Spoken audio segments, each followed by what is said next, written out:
I get, dude, it screws me up every time with the countdown and then it doesn't happen. What's going on, everybody? Welcome back to almost the 10th episode of the Slanted Attic Experience. I think we're around the 8 to 10 range. Our first episode with Graham unfortunately didn't work out. There was sort of an editing audio quality issue. Don't know what happened there, but he needs no reintroduction. Everybody knows who this man is. He's dropping facts on us the first two episodes. So, what you been doing since then, Graham? Reading up on agricultural plants and monocrop farming, as Hunter would want you to do. A little bit, not too much, not as much as Hunter. That's right. But anyway, I thought we could segue into the first bit right here with an event that just wrapped up in the last few days, which is March Madness, the Division I NCAA men's basketball tournament. Did you see UConn winning the whole thing? Yeah, I kind of did. I didn't pick him to win in my bracket, but like after the Sweet 16, it was kind of like I don't. There's not a single team that could beat them. Yeah, absolutely. Um, and they won back-to-back national championships, so you know, kind of have dominated the past couple of years, and um, everybody else has to catch up. Yep, absolutely. And from time to time in professional sports, you do see those eras, those dynasties of teams come to rise and kind of, rise above the competition. I have Purdue in my bracket, so I was honestly rooting for them, but I don't know the exact number, but I believe UConn has won the last 30 games by like 13 points or more or something crazy like that. I mean, they just dominated them the entire game. No doubt about it. Purdue kind of held their own in the first half, but Hmm. UConn was just too much. Their style of play and uh, kind of the way they don't necessarily rely on one guy. Um, Right. I think that's the difference between UConn and a team like Purdue. Purdue is very star reliant. They rely on Zach Edey. He could have a great game, which he did against UConn, and they still come up short because the supporting cast of UConn was just better. Um, Absolutely. Purdue had too many turnovers. I mean, I think Edie had something like 35 points. He probably could have yeah, scored 50 and 37, I think. they still wouldn't have won. He could have scored Yeah, 50 and they wouldn't have won the game. I mean, they were just dominating that basketball game from start to finish. Edie had a good first half, but once they figured out how to play defense on him, it was over. It's easier to and game plan for a team that has one guy, right? Instead of a whole right, team of great players. right, and it's the first back-to-back winner since Florida did it in I think it was 07, 08. No, it was 06, 07. They won 06, and 07. Were there Those any were notable players on that team? Yeah, Corey Brewer, Joakim Noah, and Al Horford. Al Horford. Yeah, Jacob would be it happy was we're a preaching his name. it was a solid team. Sure. Like they having Al Horford and Joakim Noah as your front court. It's pretty nasty front court for a college team. So, um, but yeah, they're first team to do it since Florida, and it'll be interesting to see because the landscape of college basketball has changed so much since um, you know we were even in college. Just in terms of what NIL has done and the Yep. ability to transfer now, and you know, I think it's going to allow for these types of dynasties to exist in a way that hadn't before. I think. Um, How so? well, so there's going to be players that go to the NBA, right? If you're talented enough as a freshman or a sophomore, and they're like, hey, you're going to be a top pick in the draft, it kind of makes sense for you to go. But Right. if you're a second round pick, late first round pick, it kind of makes more sense to stay in college at this point, especially if you're on a good team. There's good players coming into the team, and it allows for guys to feel more comfortable, not pushing going pro and chasing the bag because they can get money in college now. Right. The So NIL there's deals. not there's not as much of an incentive. Um, so I think you're gonna see guys that might do this now. Um, but there's always gonna be those players that will go early. Like for example, Donovan Clingan, the center on UConn. Um, I think he's going to be a top 10, top 15 pick. So for Sure. him, it might make sense to leave because, you've got that opportunity.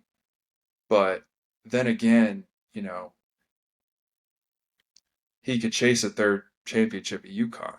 Like, they're probably going to end up reloading again next year and have a good roster where he can be, the star player on that team and almost, set himself up for one of the best like college basketball resumes that we've ever seen, just in terms of Yeah. accolades and accomplishments with your team.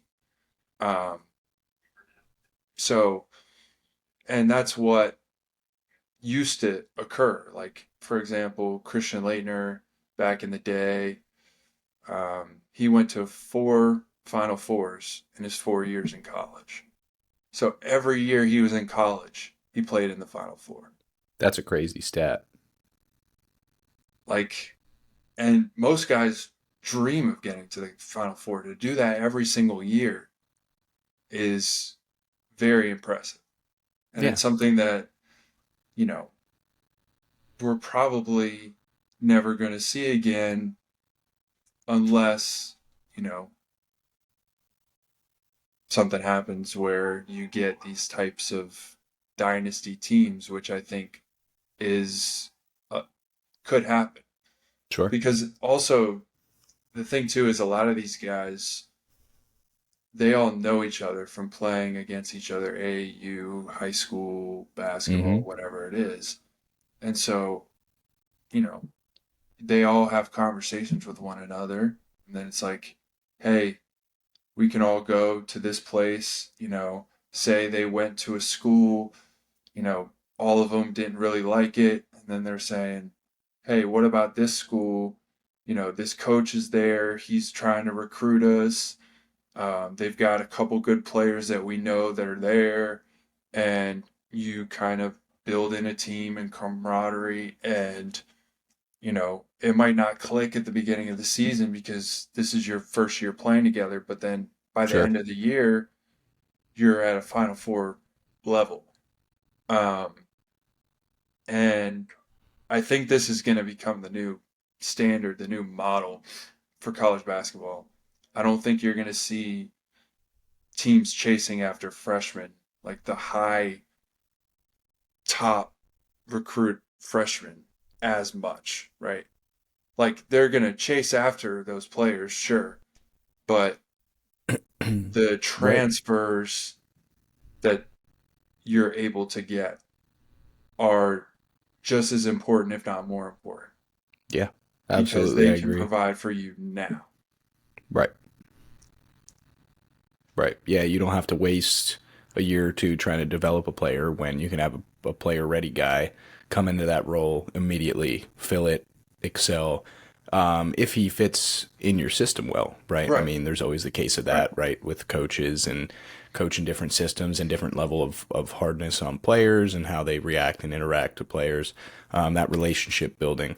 So I definitely can imagine why a player like Georgia Amore followed Kenny Brooks to a Kentucky type situation. So that just solidifies your point right there. I mean, we're already seeing it happen. We have been seeing it happen for a little bit of time.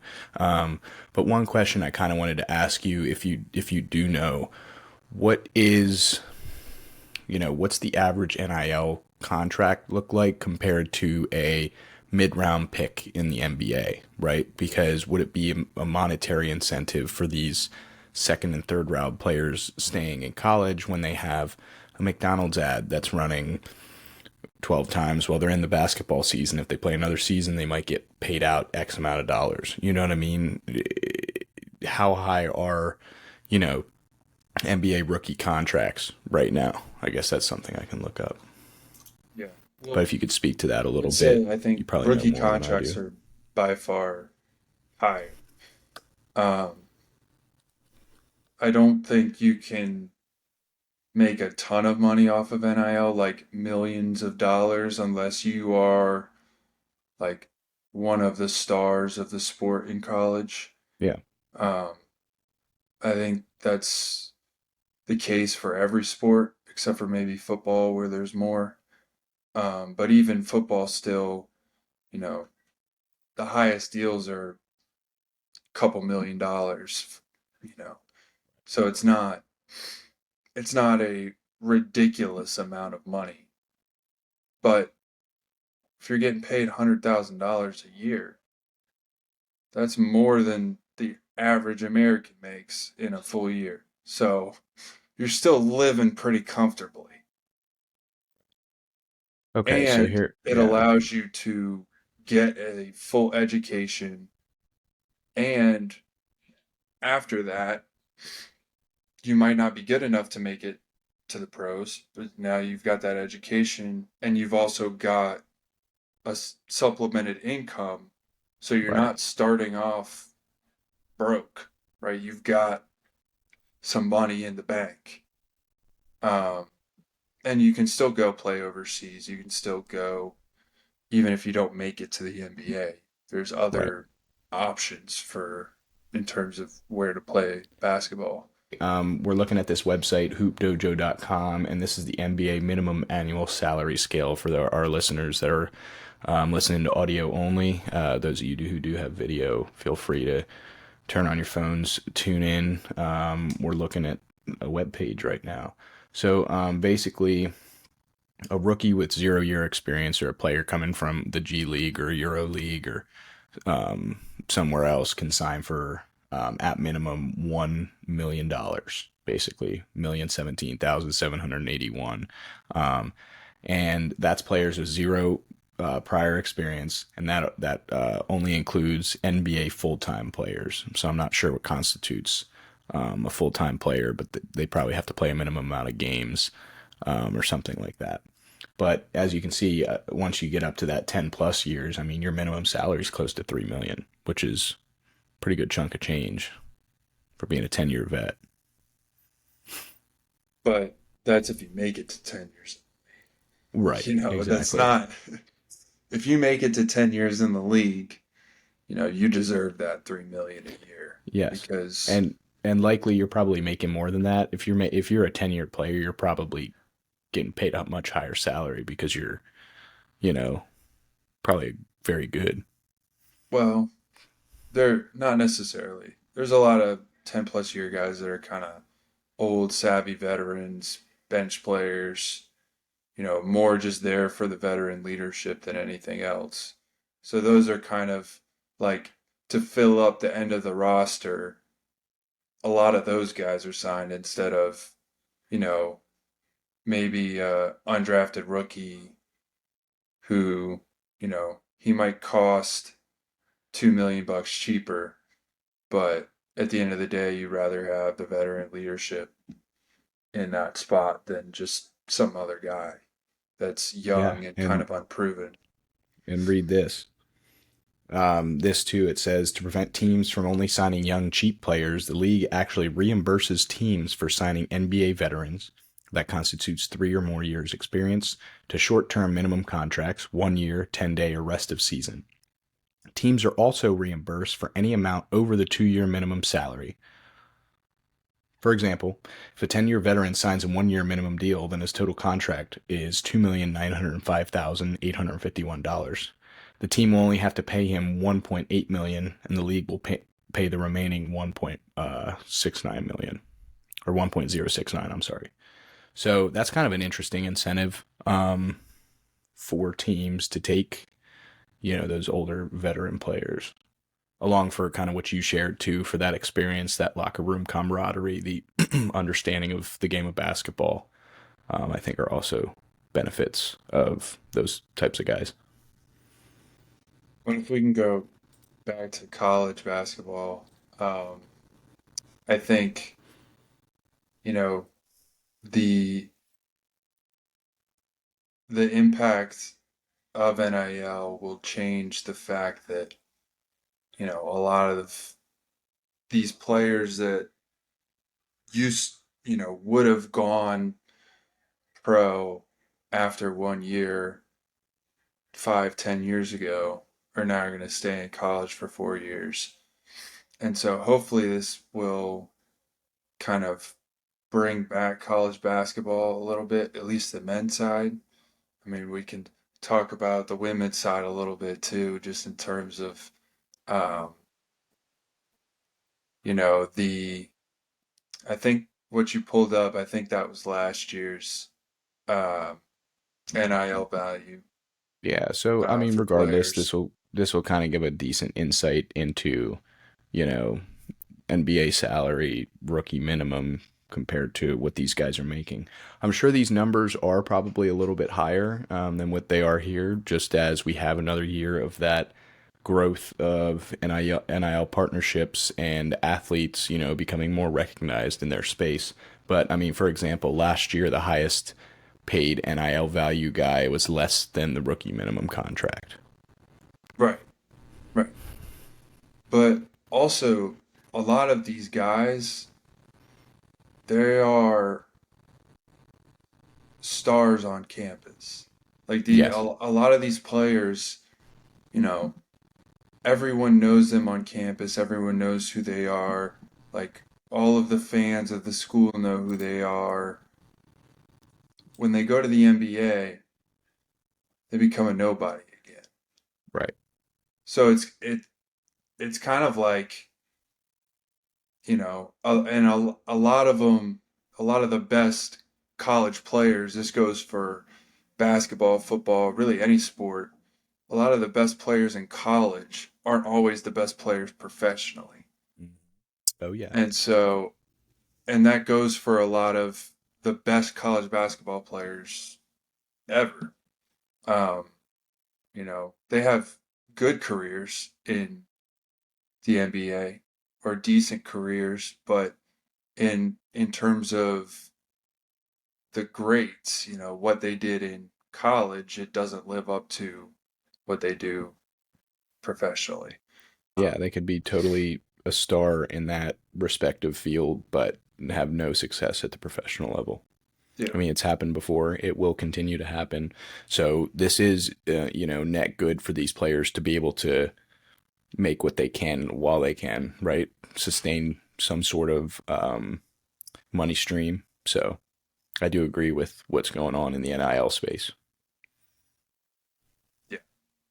The one thing I do worry about with NIL is that, um, basically, if you've got money, you're gonna, and that was always kind of the case to some degree, but um, it's gonna really give, especially the SEC schools, um, Yeah, a yeah, huge advantage. And I mean, we've seen this with a lot of coaches who are flocking where the money is. They're going where the money is. Like, Kenny Brooks. This isn't a knock because he used to coach, excuse me, used to coach the women's team at Tech and took Virginia Tech to the Final Four. hmm But he went to Kentucky where he got more money, and yep, that's not necessarily I wouldn't really consider it a step up, maybe right. a little bit, but I mean, you had a great program at Virginia Tech. And the same thing happened with Buzz Williams a couple years ago hmm when he left Virginia Tech after taking him to a Sweet 16. leaves and goes to Texas A&M where he signs a big money contract. Yep. And then if you go to football, Duke, their coach Mike Elko, um, he went to Texas A&M. Now he had coached at Texas A&M for a long time, so that one's a little bit different, I think, in terms of just he's from Texas. He used to coach there, but still, like, you did well at Duke, you had a successful program, and you jump ship and go to where Right. you're going to get good money. Right. So, I Yep. mean, it's a business decision. You Mm-hmm. know, you're going to go where the money is, and as a player too, you can't knock the player for doing that also. Yep. And so, a lot of these SEC schools and the Big Ten schools now that USC and UCLA are there now too. I mean, the whole conference switch up is just ludicrous and insane how Stanford and Cal on the Pacific Coast are going to be members of the Atlantic Coast Conference. Like, Yeah. I mean, it's all a it's money just decision, absurd. I think, at that point. Yeah, absolutely. And I think a good example of where coaches had success in the short term, like taking their team to a Final Four, a Sweet 16, but don't pan out, was exhibited by Virginia Tech's football team the first 4 years we were in school there. Frank Beamer, all-time great, legendary coach, retires. And while many of us thought that they were going to bring in someone like Shane Beamer, but he didn't want the job, too close to home. It's hard to take your that legacy on like that, tough crowd, whatever. And, I don't blame the guy for not wanting to be in that position. But we hired Justin Fuente, who had come off recent success at Marshall, I believe. Does that Memphis, sound Memphis. Memphis? I'm sorry, Memphis. And we signed him to what was it, like a 5 year contract or a 6 year contract at some big money, relative to us at the time, our net worth as a school and an athletics program. We were just coming off basically, well, I don't want to say an all time high. We were doing well in those couple of seasons beforehand. We had some great players, but I don't think anything will ever match that late 90s, early 2000s team with Michael Vick. That's insane. But again, we basically watched our college football program decline all 4 years we were in school. We were good, we were average, and then we were bad. And it was all the result of a bad coaching hire. And it happened kind of gradually at first. It Right. was like, okay, we were good. We were at the level where we were with Beamer, and then like the next year, below average, next year, even worse. It just kept getting worse. As Mm-hmm. Beamer's recruits Yes. graduated and left, and Yep. And Fuentes filtered came out. in, the team just Right. He got didn't worse and adapt to the worse. new system of recruiting with NIL, and I think Pry is doing a decent job at that. I mean, Well, and the transfers too. yes, Um, yes. you I know, mean that just as much as I mean the kids out of high school. You still have to recruit those guys. So oh I'm yeah, sorry if take that as it is. Like I'm saying, both those people put together. I'm sorry I didn't clarify that, and prior. But also just having favoritism for a quarterback yes. when Oh my clearly, god. Oh my god. clearly he is not the best quarterback. I mean, I seeing Hendon Hooker, I was so happy for him going to Tennessee and I was having happy for success. him. But for us, as a Tech fan, it's like, I mean, we saw this, we saw flashes of this when he was at Tech, but he just never got the full opportunity Bad because offense, and we sat on him for Fuente two did two or three well. No, seasons. Fuente decided to go with Burmeister. Like Who's a that, much worse quarterback. I I still don't get it. I still don't understand it. I'm sure there was a lot of politics involved. Mm-hmm. Um, but you know, even when the fans can see that one quarterback is clearly better than the other, and the coach can't see that or just isn't making the decision for some reason, Mm. it causes a rift between the coach and the fans. And, Yes. you know, that's what happens. Like fans just despise Fuente. Yep. He Myself lost the included, to be honest fans, with you. and as a the Tech have some of the most loyal fans, Mm-hmm. and so if you upset Tech fans and you lose the loyalty of Tech fans, you must have done something wrong. Oh yeah. Oh yeah. No, you're So you're totally right, I man. I mean, mean, that's all I hear around that campus, around that school, is how loyal and how much of a camaraderie and community that school is. And when I was there, I felt it. But yeah, it was very, very frustrating to watch that happen for 4 years. yeah, and you've got fans that come from all over the place, pack the stadium every game. Yep. You know, are still supportive even when the team sucks. We still have super large crowds when, most other schools, if the team wasn't doing well, there would be nobody in the stadium. So, Yep.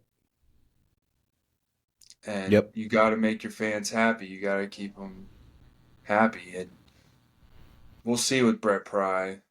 It doesn't look too good right now, but Drones has looked good, looked pretty good towards the end of the season, especially. Mm-hmm. I mean, it's going to still be a few years before. Oh, absolutely. But to be honest with you, man, I was ecstatic after last season. It's the first season in 6 years, 6 or 7 years, that I felt that we were on a relative uptrend instead of trending downwards. Yeah, You know what I I mean? mean, you can't trend much downward from where we were last year. Right. I mean, I think But that's we probably the improved. worst. Yeah, no, 100%. I feel like But we I improved, would we say that adapted. last Yeah. season, not last season, but the season before last Mm. was probably the worst season Virginia Tech has had in maybe school history, maybe A ever. long, long time. A long, long time. And that wasn't really Brett Fry's fault. Right. Right. You come into a And program, you literally have to rebuild it from, the earthwork, right? You right. gotta level the ground before you can build a house, before you can And build the sometimes foundation. sometimes that's the best thing is just to lose a bunch of games Mm-hmm. because then you kind of build a camaraderie around like look where we were. Let's never be there again Mm-hmm. and keep pushing forward and then keep making progress and you know, keep reminding yourself of where you were. Where you like being 3-9. Like Right. keep that in mind. We used to be that. We're not that anymore. Let's keep bumping the standard up. Let's keep elevating. You know. Yep. And I And can't really speak to as where we'll be this season. I haven't honestly seen that much news. I guess the spring game's about to happen, and we're probably getting recruits in, although I haven't heard a lot. I'm sure Ben could probably speak to that a little more than I can. But yeah, man, it's always good to have hope and have hope moving forward. I mean, I think we saw flashes of a decent team last year. I don't think we're even relatively nearly close to being where even we were our freshman and sophomore years of college because we had all those Beamer recruits, NFL caliber players that were still on our active roster. But I do think it's going to be the best season I've seen since then, since like 2017, let's hope so. 2018 maybe. So I hope yeah, so. now I'm talking it up a lot. Yeah, man. I really want to get down there for a game this year.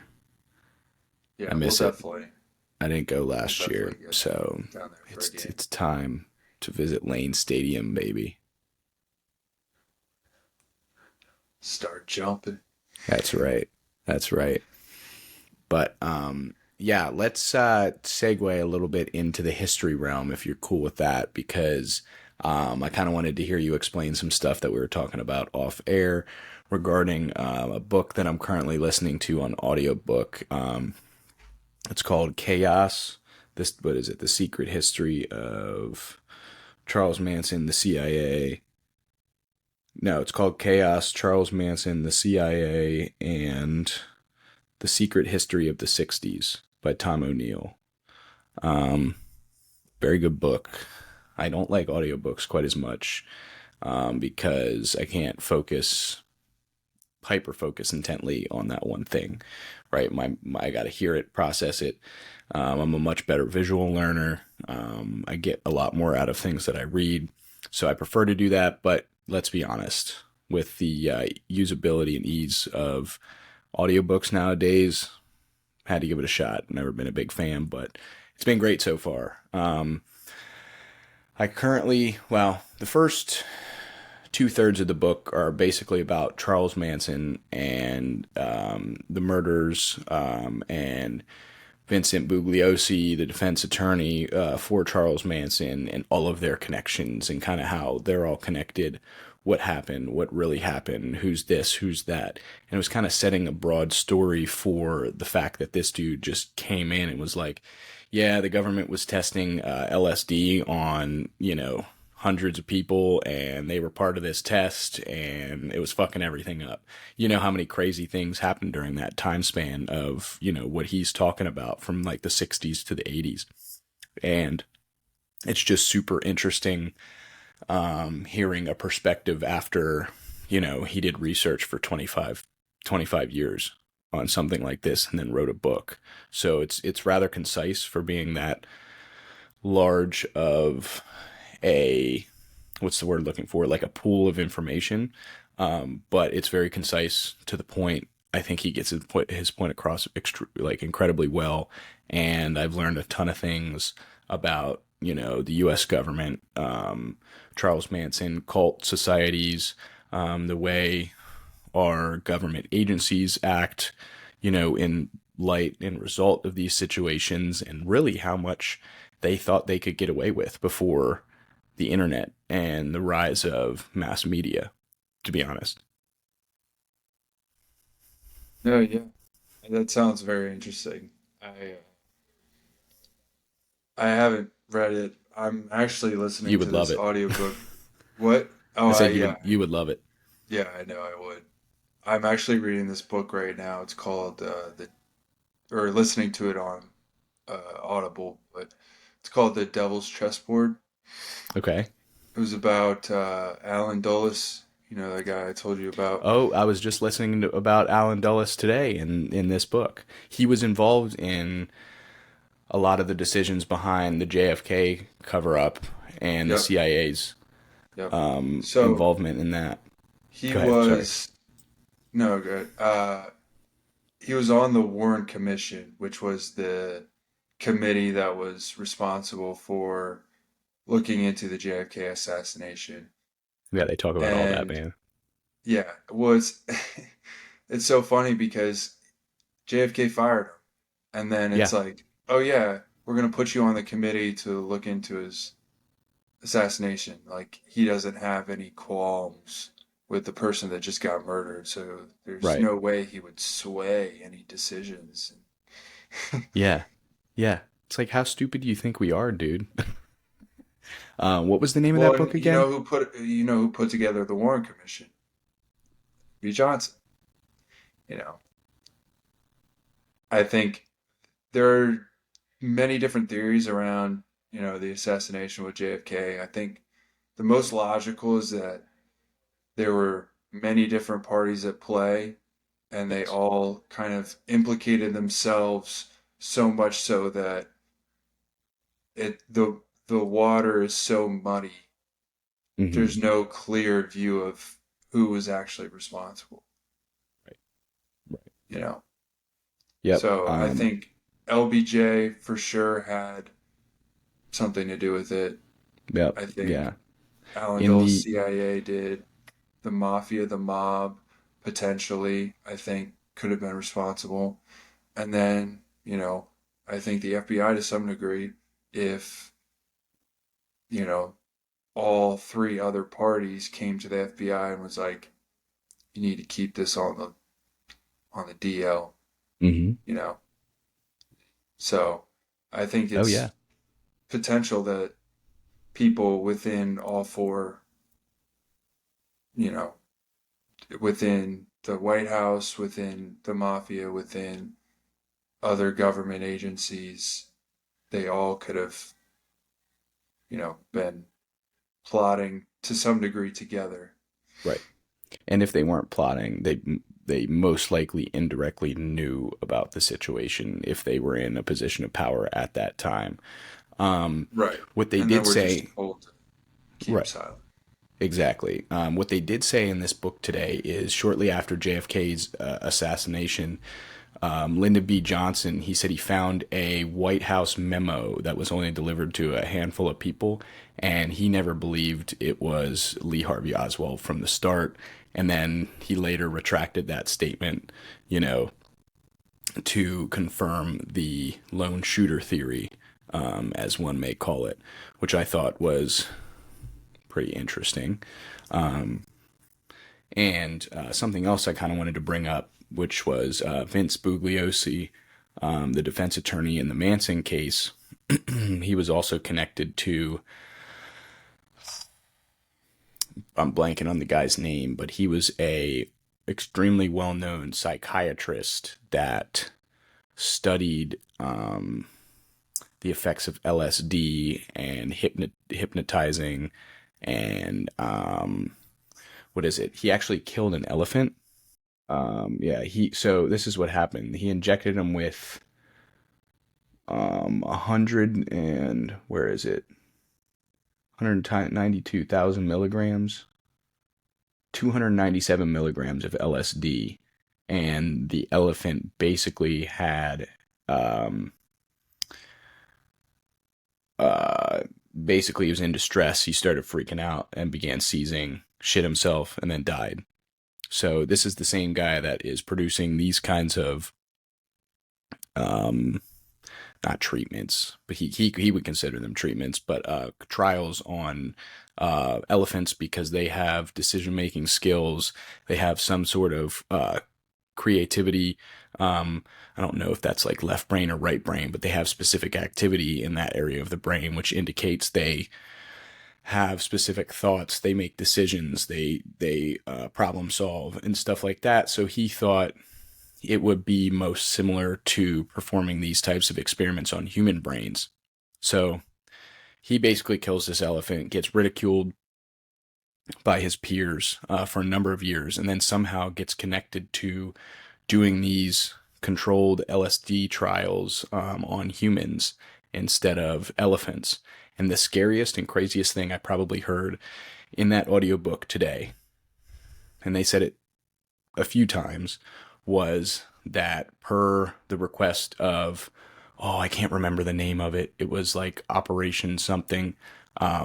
The experimentees or the people that are being, the trials are being completed on, they couldn't know by any circumstance, by any means. They had to think that everything was totally normal for them to continue to evaluate their behavior and to get accurate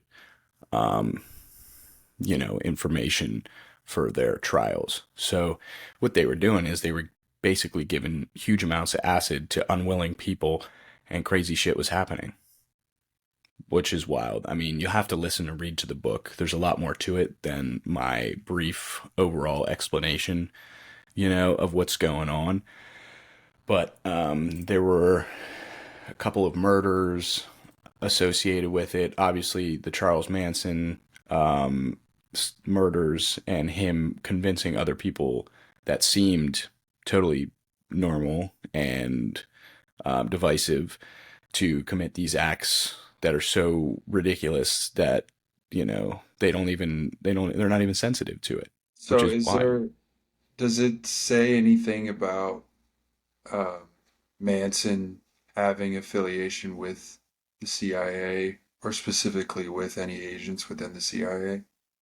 I think there's a lot of things that point to that happening, but I don't think anybody has ever willingly admitted to that or any of their documents that this guy was able to find, I don't think he could find any concrete involvement. But given the connections of the dozens of people with similar interests, as Manson having affiliations with government agencies, it's rather safe to assume that under that umbrella, he was affected in it in some way or another.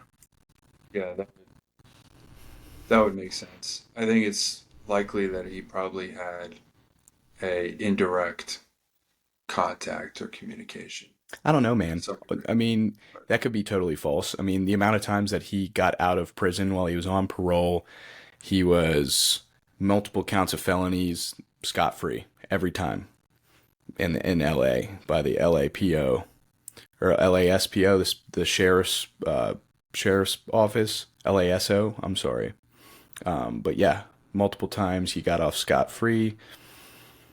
Nothing.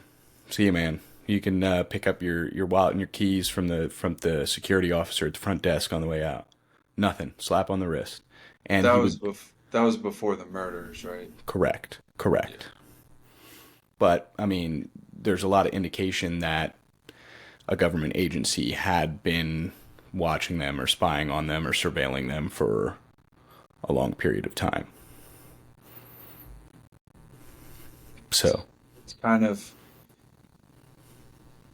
not similar to Diddy, obviously completely different situation and circumstance, but um, I think that there are a lot of people that do think, he was involved in some way or another with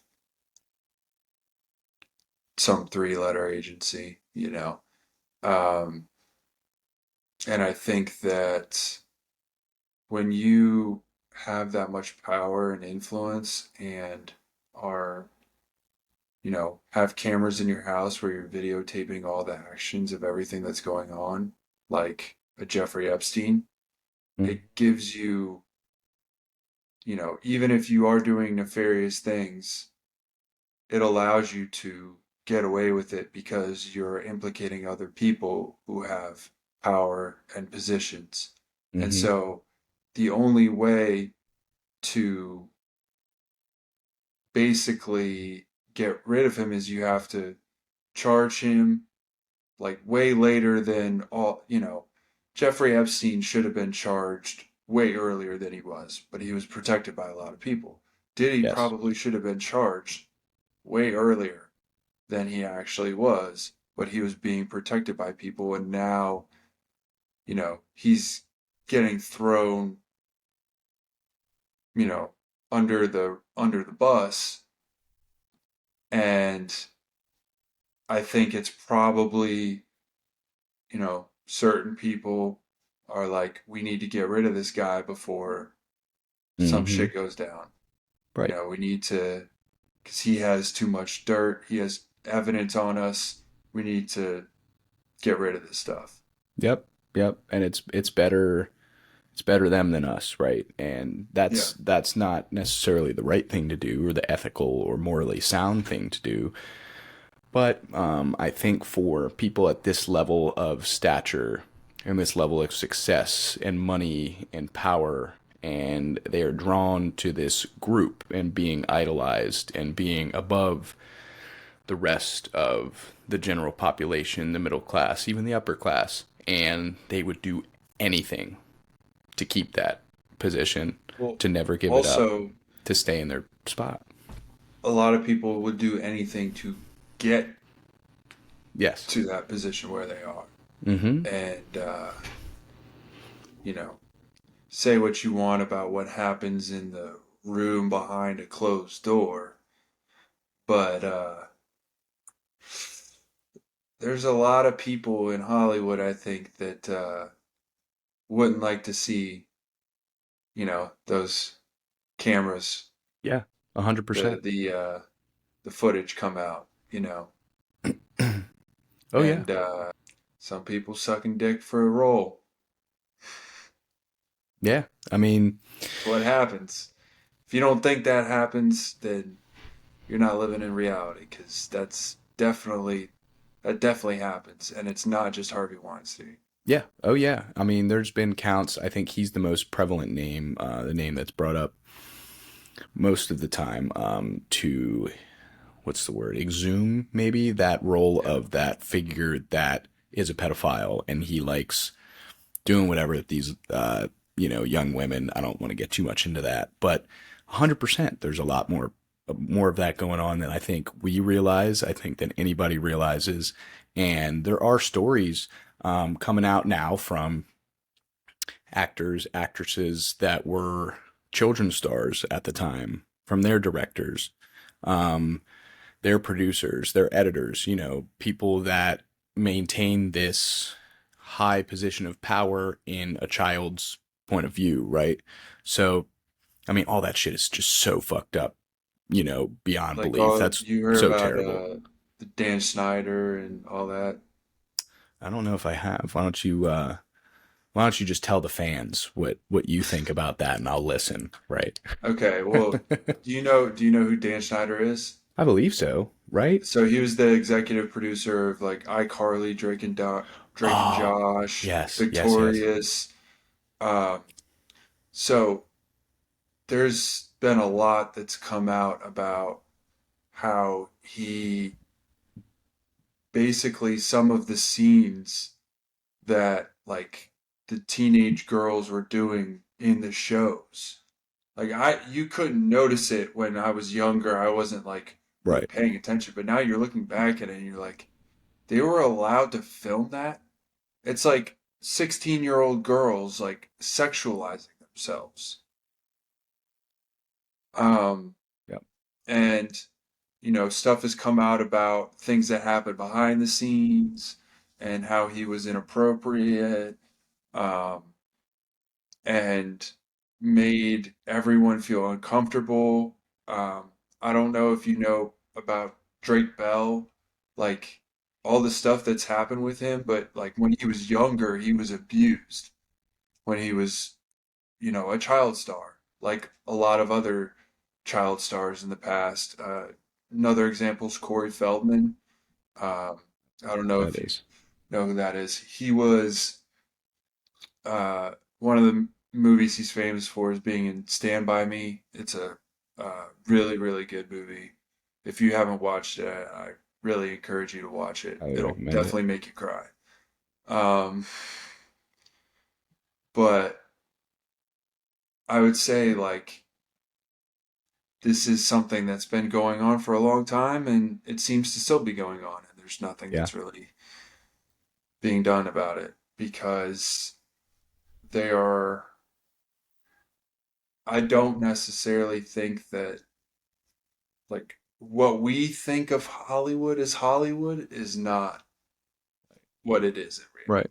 And real quick, let's just shout out the most recent documentary that just came out. It's called Quiet on Set, and it is about the Dan Schneider role in Nickelodeon. I'm not sure exactly where it's available, but it just came out last month. It says it's a 2024 American five-part series. Details behind the scenes world at children's television programs from the late 90s to the early 2000s. Um, so that came out in late March.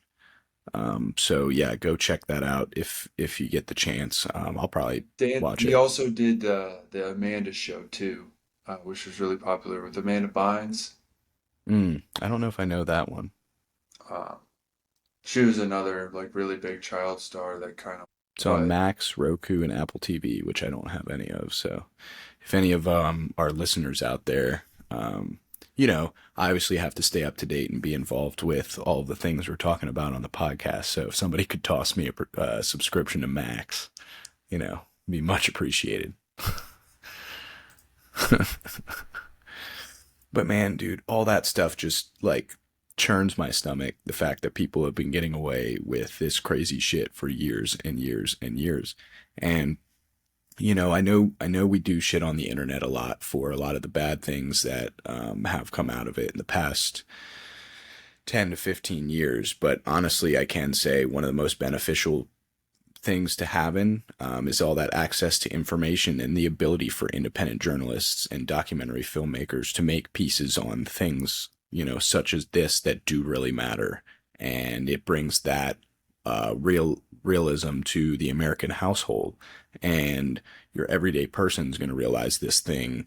Not only people like us who are interested in conspiracies, right? We watch documentary films. We're interested in history and watching it repeat itself. So I think there is a massive advantage and benefit to social media and the internet, kind of in this manner to allow us to gather more information, more factual and truthful information about what has happened so we can take action the next time. Yeah.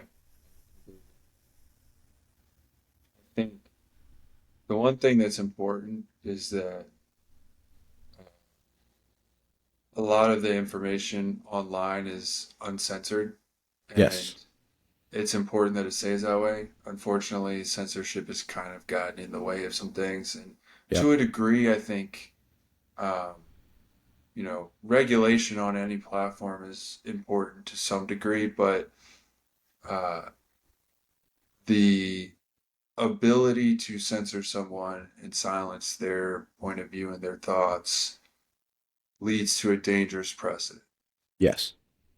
And, you can, if someone says something inappropriate and you don't feel like it should be on your platform, remove the post that was on the platform. Don't remove the person. Just tell them, like, these are the guidelines that you need to follow, but you need to be strict with those guidelines. But also, you can't overstep and say, well, you broke our violation. Well, what violation did I break? Right. Like, you're just censored. Right. But, Right.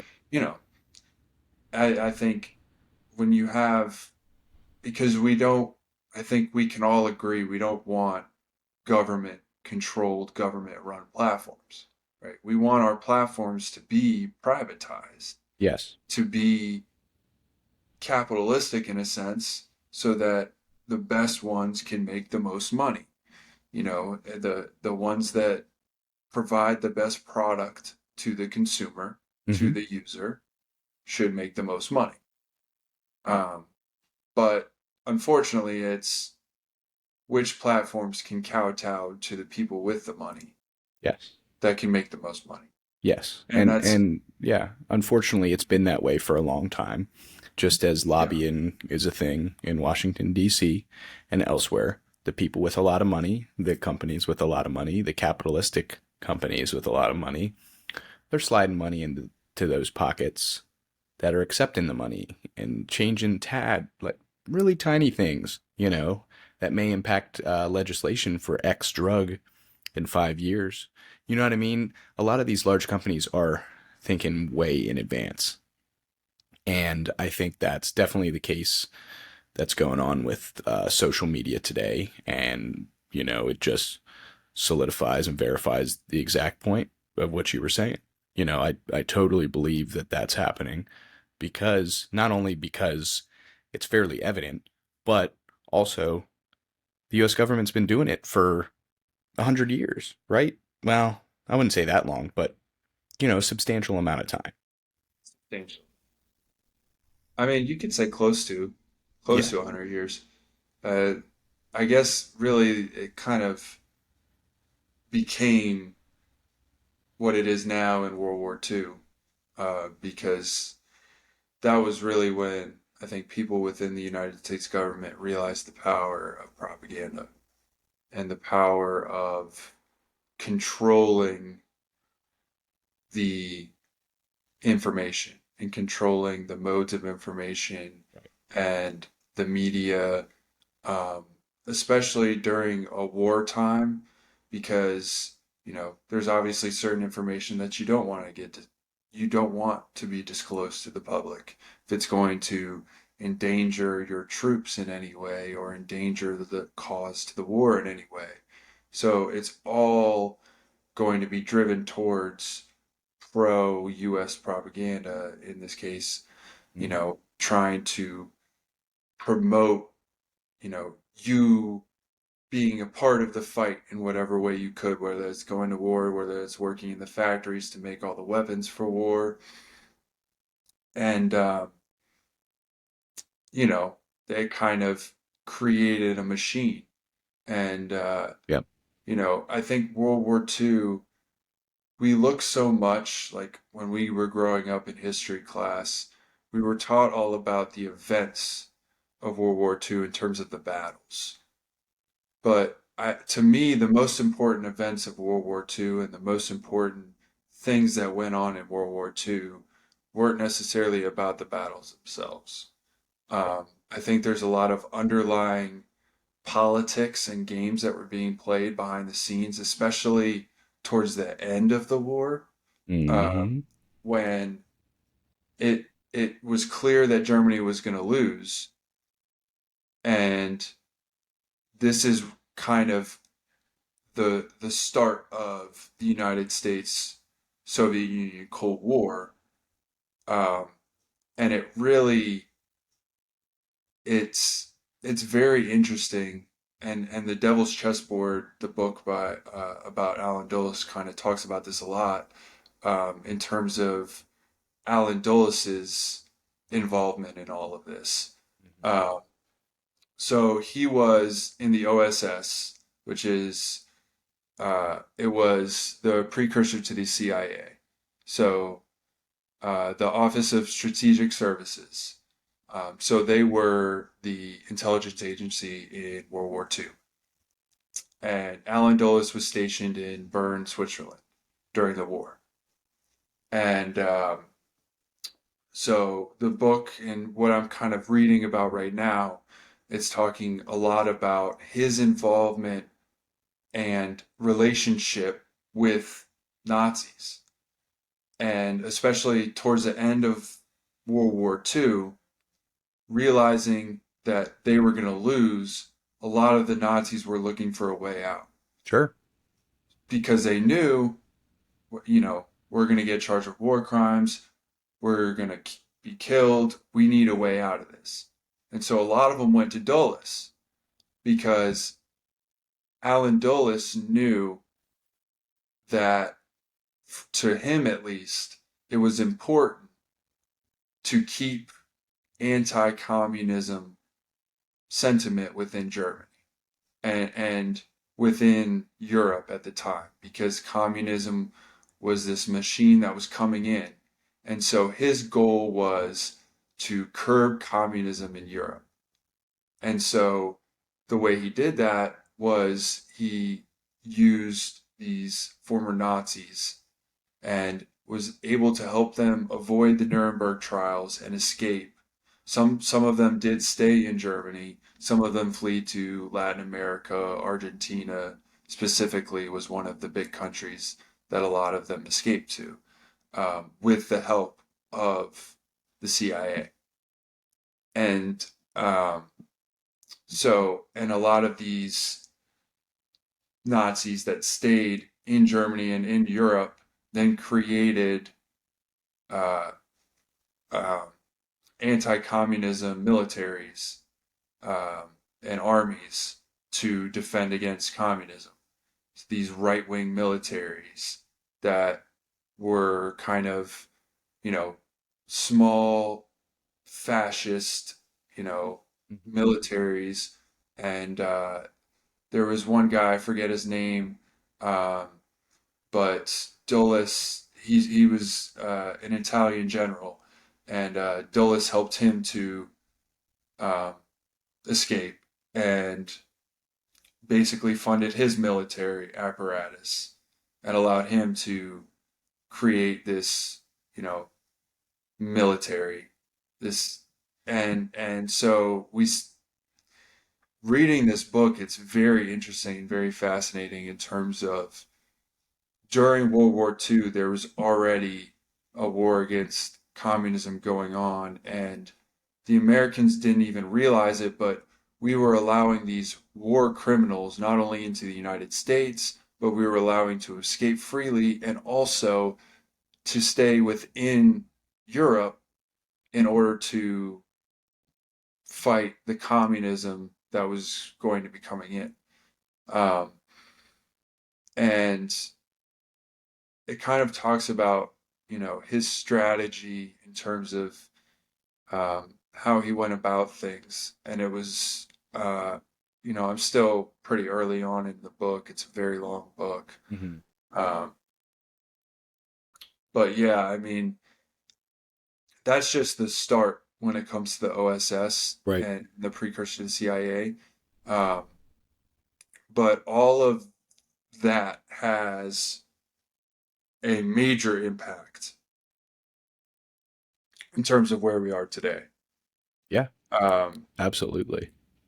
and I think, whether or not you agree, because I certainly don't agree with, uh, you know, essentially making deals with the enemy.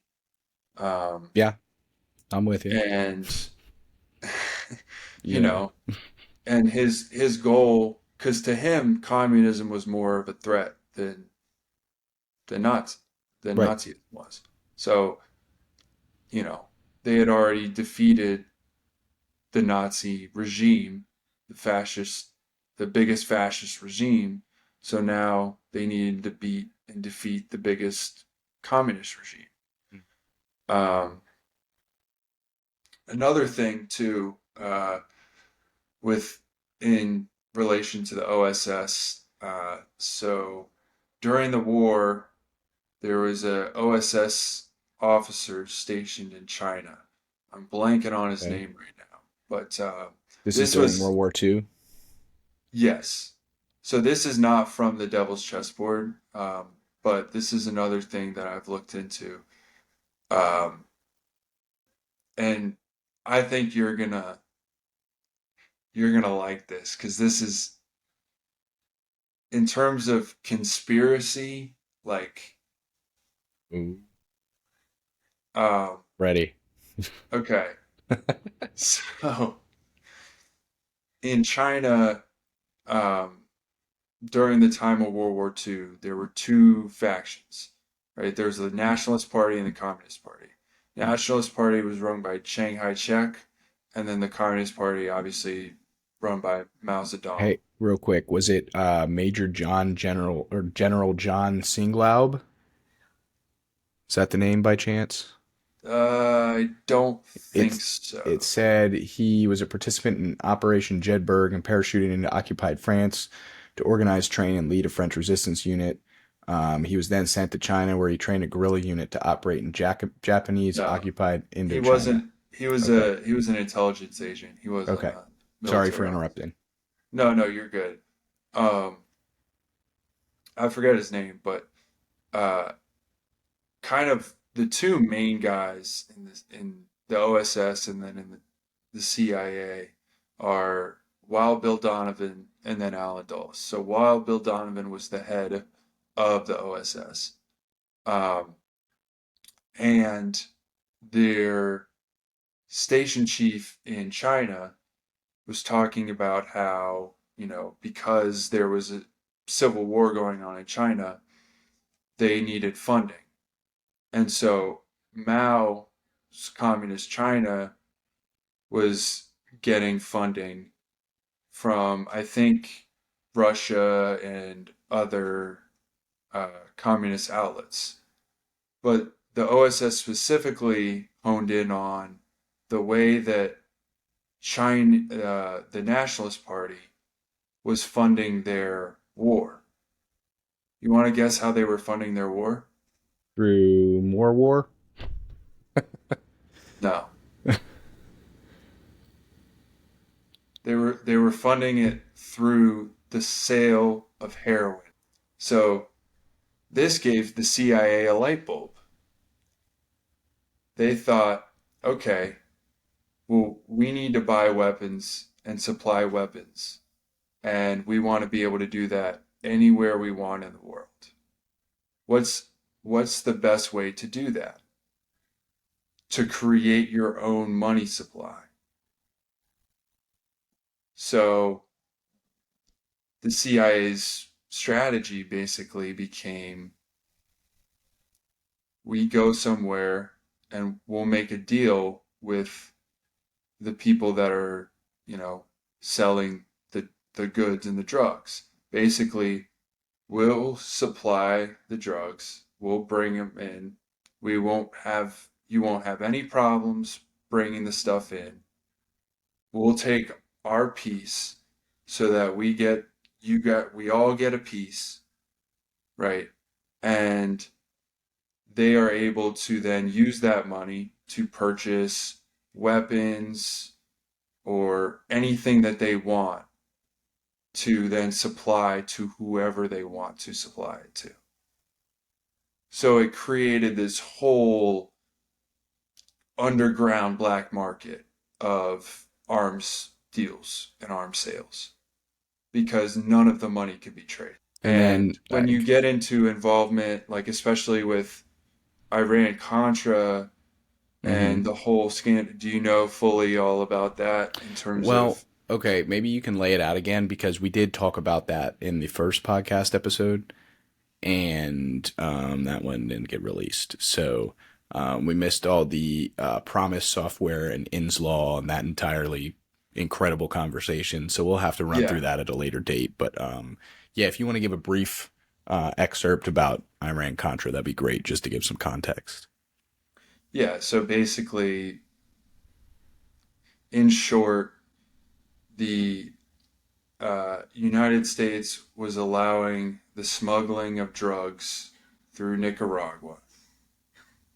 And so they were taking a cut of the profits from those drugs, using it to buy guns and supply them to the Iran Contras.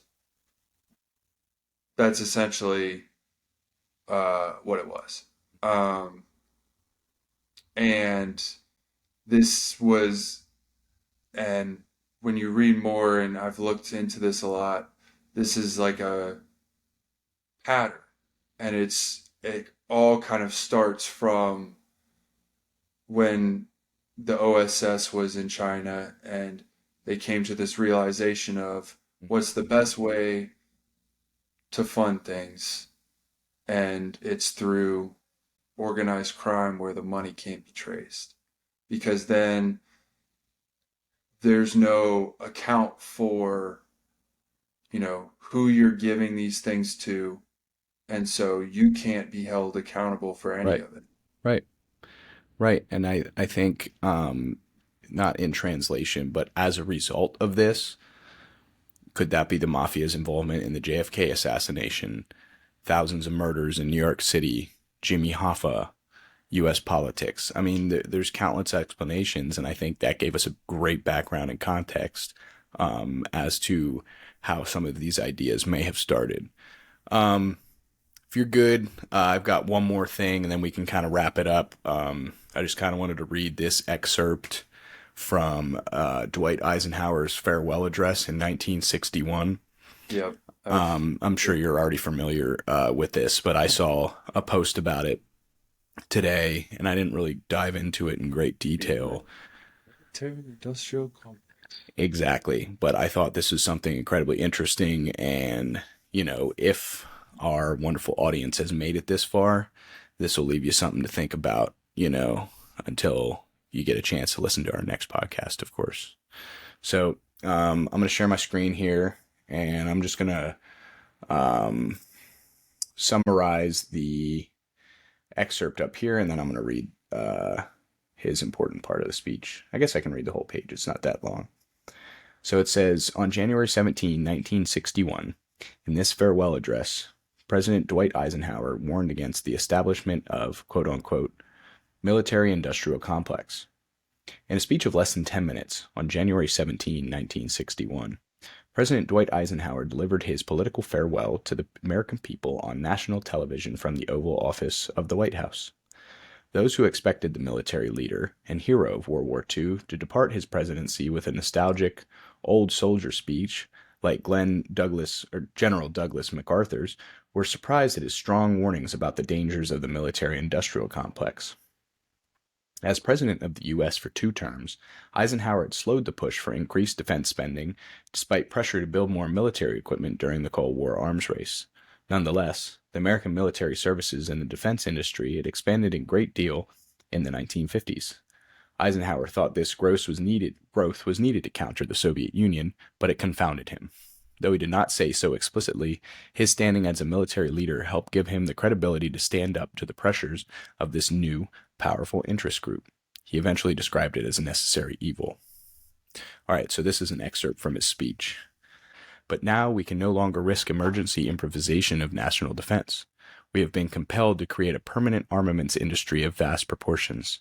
This conjunction of an immense military establishment and a large arms industry is new in the American experience. Yet we must not fail to comprehend its grave implications. In the councils of government, we must guard against the acquisition of unwarranted influence, whether sought or unsought, by the military-industrial complex. The potential for the disastrous rise of misplaced power exists and will persist. The end of Eisenhower's term as president not only marked the end of the 1950s, but also the end of an era in government. A new, younger generation was rising to national power that would set a more youthful, vigorous course. His farewell address was a warning to his successors as one of the many things they would have to be wary of in the coming years. So, I just kind of want to link that to what I heard in that book today, which was one of the reasons why Kennedy needed to be replaced or moved on from was the fact that he wanted to decrease military spending. He wanted to bring back soldiers from Vietnam. He wanted to decrease our influence in the war machine. And he wanted to dismantle the CIA Yes. and scattered. I think the quote was uh, sp- split the split the CIA into a million pieces and scatter them into the winds, something like that. Yeah. Let's see. Splinter the CIA in 1,000 pieces. Splinter, Mm-hmm. splinter. There we go. Yeah. Also, we didn't get into this too much in this episode, but we could dive more into the Bay of Pigs incident Yes, they because talked about that too. that Yeah, is let's, yeah. so. In terms of why JFK got assassinated, that is a very, very important moment. Um, in terms of, his leadership and what he was standing on and what he was standing for, um, because he did not want to invade Cuba, and the generals basically forced his hand, and but yeah, we it's quite quite a interesting thing. Well, I'm putting that on And the list for the he next also one. got JFK also like took huge criticism for that, and it affected his reputation quite a bit. Mhm. But I it kind of mentions this a little bit in the Devil's Chessboard. Um, you know, Alan Dulles was furious with JFK after that because um, you know he was trying to kind of persuade and push JFK into war, and he kind of exposed this whole thing. And even though JFK took the blame for all of it, it was really Alan Dulles that was the one that you know was the most pissed off about it, Mhm. essentially. Well, perfect. It sounds like the next time we talk, I'm going to be into another book. You're going to be wrapping up this Devil's Chessboard, and we're Yep. going to talk about the Bay of Pigs. That's what it sounds like. Let's do it. Well, Because I think both books we're reading right now, there might be some mention of it somewhere. yep, they mentioned the Bay of Pigs today as a Do primary they? reason why Fidel Castro was involved in, the potential murder of JFK. They kind of only touch on that because that's kind of an anecdotal piece to the overall reach of the story. Doesn't, necessarily level with it exactly, but it definitely is important information to add to something like that, I guess you could say. But anyway, dude, always a pleasure having you on.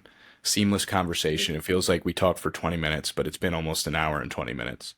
And yeah, man, let's link up. Let's do it again. I know I shouted you out in 2 previous episodes, but I want to thank you again for helping me edit and do all this stuff. To all of our listeners out there, if you made it this far, it wouldn't happen without Graham. So, but he's behind the scenes.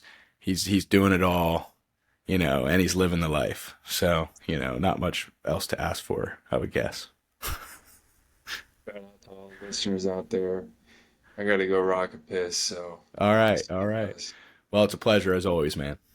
See Yep, you guys on the next pleasure, one. man. See you. Later.